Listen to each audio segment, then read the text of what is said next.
وبركاته.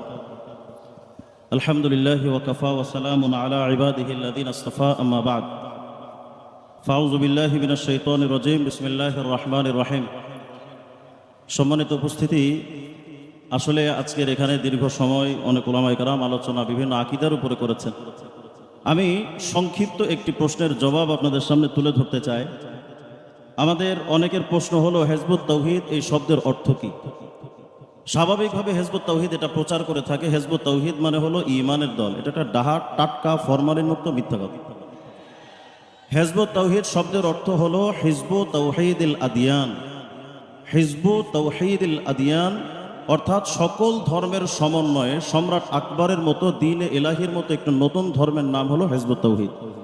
এটার প্রমাণ আসলে আলোচনা তো লম্বা করার সময় না, আমি জাস্ট দু একটা প্রমাণ আপনাদের সামনে পেশ করে আমার মূল কথায় চলে যাবো ইনশাআল্লাহ। এই যে আমার সামনে একটা বই দেখতে পাচ্ছেন, এই বইটার নাম হলো ইসলামের প্রকৃত রূপরেখা। এটার 22 নম্বর পৃষ্ঠার মধ্যে হিজবুত তাওহীদ লিখছে, বর্তমানের চালু এই ইসলামটা আসলে আল্লাহ রসুলের ইসলামই নয়, খ্রিস্টান ইসলাম। মানে আমরা যে ইসলামটা চর্চা করি এটা হলো খ্রিস্টানদের ইসলাম। তাহলে আসল ইসলাম কোনটা? এই যে আমার কাছে আর একটা বই আছে, এটা মহাসত্যের আহ্বান, পৃষ্ঠা নম্বর 15। এটার মধ্যে স্পষ্ট করে সেলিমরা লিখেছে, এখন এ জাতির সামনে একটি মাত্র পথ খোলা আছে, তা হলো এ জামানার ইমাম, দি লিডার অফ দ্য টাইম জনাব মোহাম্মদ বাইজিদ খান পণ্ডিত ডাক গ্রহণ করে বর্তমানের প্রচলিত বিকৃত ও বিপরীতমুখী ইসলাম ত্যাগ করে প্রকৃত ইসলাম গ্রহণ করতে হবে।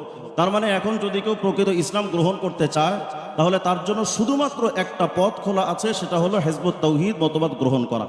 এবং আপনারা জেনে আরো আশ্চর্য হবেন, হিজবুত তাওহীদের ব্যাপারে তাদের মূল্যায়ন আমাদের ইসলামের ব্যাপারে তারা বলে যে এই ইসলামটা খ্রিস্টানদের বানানো। অথচ চলমান সংকট নিরসনে আদর্শিক লড়াই এই বইয়ের 15 নম্বর পৃষ্ঠার মধ্যে স্পষ্ট করে লিখছে যে হিজবুত তাওহীদ সৃষ্টি করেছেন আল্লাহ স্বয়ং, তিনি একে গত 19 বছর ধরে পরিচালনা করে আসেন। মানে হিজবুত তাওহীদ এটা সরাসরি আল্লাহর প্রতিষ্ঠিত, আল্লাহ এটাকে চালান। এখন আমাদের জানার দরকার হলো যে যেই ধর্মটা আল্লাহ বানালেন সেই ধর্মটার মধ্যে আমি আপনাদের কাছ থেকে শুরুতে জানতে চাই, ইসলাম ধর্মের স্তম্ভ কয়টা? এর মধ্যে প্রথম স্তম্ভের নাম ঈমান। প্রথম স্তম্ভের নাম বুনিয়াল ইসলাম আলা খামস শাহাদাতি আল্লাহ ইলাহা ইল্লাল্লাহ। প্রথমটাই হলো ঈমান। কিন্তু আপনারা জেনে আশ্চর্য হবেন, হিজবুত তাওহীদ নাম দেয় অর্থাৎ ঈমানের দল, অথচ তাদের শ্রেণীহীন সমাজ সাম্যবাদ প্রকৃত ইসলাম বইয়ের 52 নম্বর পৃষ্ঠার মধ্যে স্পষ্ট করে লিখছে, আমরা বলি না যে আপনারা আল্লাহ বিশ্বাসী হয়ে যান, মোমেন হয়ে যান, পরকালে বিশ্বাসী হয়ে যান। আল্লাহর প্রতি কে ঈমান আনবে কে আনবে না সেটা তারা আল্লাহর সঙ্গে বুঝবে। সুতরাং আল্লাহর প্রতি বিশ্বাস স্থাপন করানো আমাদের কাজ নয়।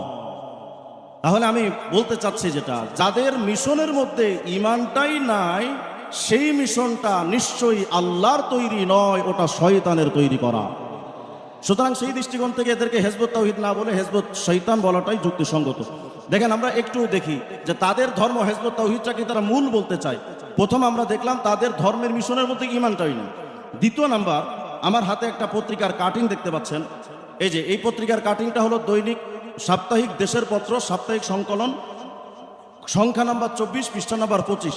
এটার মধ্যে তারা লিখছে, এখানেই প্রশ্ন, ইসলামের শেষ সংস্করণ এসে যাওয়ার পরও ইসলাম গ্রহণ না করে পূর্ববর্তী ধর্মবিশ্বাসী স্ত্রী থেকে কেউ কি স্বর্গে তথা জান্নাতে যেতে পারবেন?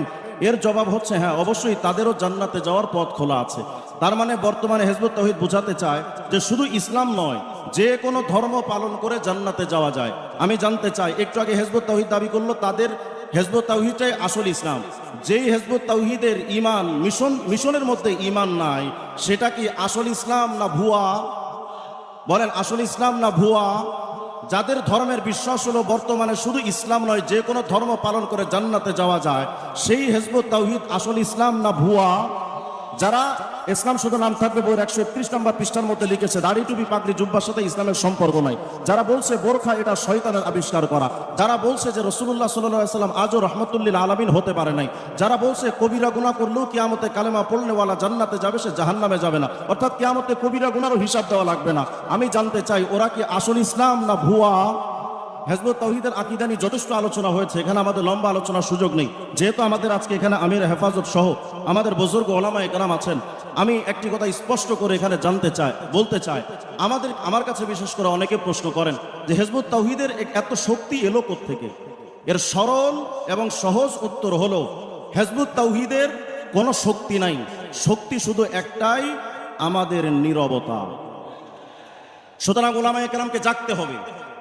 সমস্ত আলেম উলামা, ইসলামপন্থী হকপন্থী ওলামায়ে কেরাম, বিশেষ করে হেফাজত ইসলাম সহ কওমি মাদ্রাসার আলেম উলামাদেরকে আমি আহ্বান করি, ইসলামের বিরুদ্ধে যত শক্তি এসেছে, কোন শক্তির মোকাবেলা উপমহাদেশে দেওবন্দে ওলামায়ে কেরাম ছাড়া ইসলাম হেফাজতের জন্য তেমন কেউ সামনে এগিয়ে আসেনি। অতএব এটা মনে করার সুযোগ নেই অমুক দল আসবে তমুক দল আসবে। সিদ্ধান্ত নিতে হবে ইসলামের মোকাবেলায় যেই শক্তি আসবে, সে যত বড় পাপের বেটা হোক না কেন, আমাদের আওয়াজ তুলতে হবে। হয়তো তাদের সরকার নিষিদ্ধ করবে, নইলে সারা বাংলাদেশে কবর রচনা করা হবে। আমাদের আওয়াজ তুলতে হবে, হয়তো শাহাদাত নইলে খেলাফত, ইসলামী খেলাফত, ইসলামী আইন, সঠিক ইসলামের রূপরেখা এই বাংলার জমিনে স্পষ্টভাবে উঁচু রাখার জন্য বর্তমানে হেফাজত ইসলামের বিকল্প আর কোনো শক্তি নাই। অতএব আমাদের স্টেজে মুরব্বিয়ানে কেরাম আছেন, আমাদের বাংলাদেশের রাহবার আমিরে হেফাজত আছেন, মহাসচিব শাহুজুর আছেন, বাংলাদেশের অসংখ্য ওলামায়ে কেরাম আছেন। আমি শুধু আপনাদের কাছে, ওলামায়ে কেরামের কাছে আমি একটা আবেদন জানাই, আমাদের রাহবার যারা, আপনারা শুধুমাত্র আপনাদের জবান দিয়ে একটা ভূমিকা শুধু অবতীর্ণ হন। হিজবুত তাওহীদকে নিষিদ্ধ করার আগে আমরা মাঠে যে আসছি, পরবর্তী একটা কর্মসূচি আমরা চাই, যেই কর্মসূচি থেকে আমরা শুধু একটা আহ্বান চাই, হিজবুত তাওহীদের সেলিমদেরকে কবর দেওয়ার আগে ঘরে ফিরব না। ইনশাআল্লাহ আমি এটা ওয়াদা দিয়ে বলতে পারি। শুধু আমি রিজওয়ান রফিকি নয়, বাংলাদেশের টেকনাফ থেকে তেতুলিয়া পর্যন্ত, রূপসা থেকে পাথুরিয়া পর্যন্ত হিজবুত তাওহীদের বিরুদ্ধে আন্দোলন করে রক্ত দেওয়ার জন্য শুধু 2000 নয়, 10,000 নয়, প্রয়োজনে 2 কোটি 5 কোটি লক্ষ জনতা হাজির হতে বাধ্য। জীবন দিব, হিজবুত তাওহীদের আস্তানা বাংলাদেশে থাকতে দিব না। যদি এমন কোন কর্মসূচি ভবিষ্যতে হেফাজত ইসলামের পক্ষ থেকে আসে, আমি সেলিমকে আহ্বান করছি, বলে যাচ্ছি, সেলিম এটা মনে করো না যে বাংলাদেশ তোমার বাপের ভিটা। সুতরাং এটা স্পষ্ট করে মনে রেখো, সোনাইমুড়ি থেকে মহিলাদের সামনে চোখ বন্ধ করে বড় বড় পটর পটর করা যায়, কিন্তু রিজওয়ান রফিকিদের সামনে দাঁড়ানোর হিম্মত আল্লাহ তোরে দেয় না। কথায় কথায় সেলিম কয় যে এই হুজুর আমাদের লিফলেট করছে, সব মিথ্যা কথা।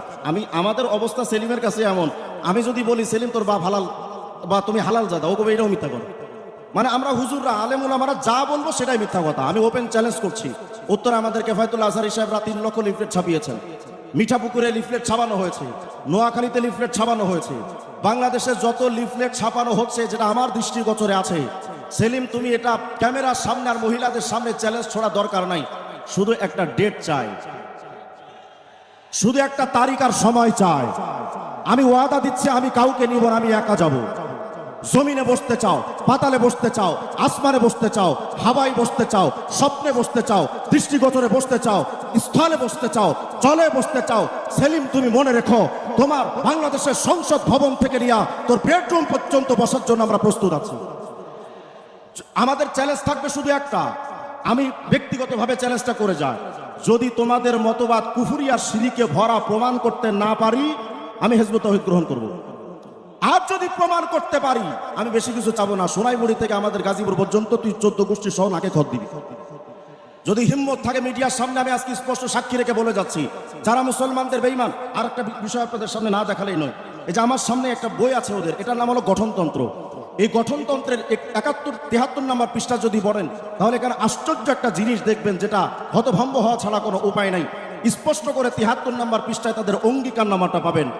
অঙ্গীকার নামার মধ্যে তারা যেটা অঙ্গীকার করায়, অর্থাৎ কোনো সদস্যকে যখন হিজবুত তাওহীদের সদস্য বানাতে চায় কোনো মুসলমানকে, তখন তারা এই ওয়াদা করায় যে আমি এই প্রচলিত ইসলাম ধর্ম ত্যাগ করলাম, মানে এই ইসলাম ধর্মের সাথে আমার সম্পর্ক নাই। বুঝাতে চাচ্ছি হিজবুত তাওহীদ এমন কুফরি সংগঠন যে তাদের সদস্য করার আগে তারা মুরতাদ বানাচ্ছে। সুতরাং স্পষ্ট বক্তব্য, কুফরি সংগঠন বাংলাদেশে জায়গা দেওয়া হবে না। সর্বশেষ প্রশাসনের কাছে আমাদের আবেদন, ইসলামের প্রকৃত রূপরেখা বইয়ের মধ্যে তারা লিখেছে অস্ত্রের সাথে সম্পর্ক ছাড়া কোনো লোক মুসলমান হতে পারে না। তাহলে তারা লিখেছে আরো অস্ত্রের সাথে সম্পর্ক ছাড়া কেউ জান্নাতে ঢুকতে পারবে না। তার মানে তাদের কাছে অস্ত্র আছে। প্রশাসনের কাছে আমরা জানতে চাই শেষ কথা, যে এই যে বক্তব্য অস্ত্রের সাথে সম্পর্ক না থাকলে জান্নাতে যাওয়া যায় না, এই বক্তব্যটা তো আপনাদের দাবি মতে, সংবিধান মতে এটা তো জঙ্গিদের বক্তব্য। আমরা প্রশাসনের কাছে জানতে চাই এই বক্তব্যকে আপনারা সমর্থন করেন কিনা। যদি না করেন, জঙ্গি হিসেবে তাদেরকে নিষিদ্ধ করেন।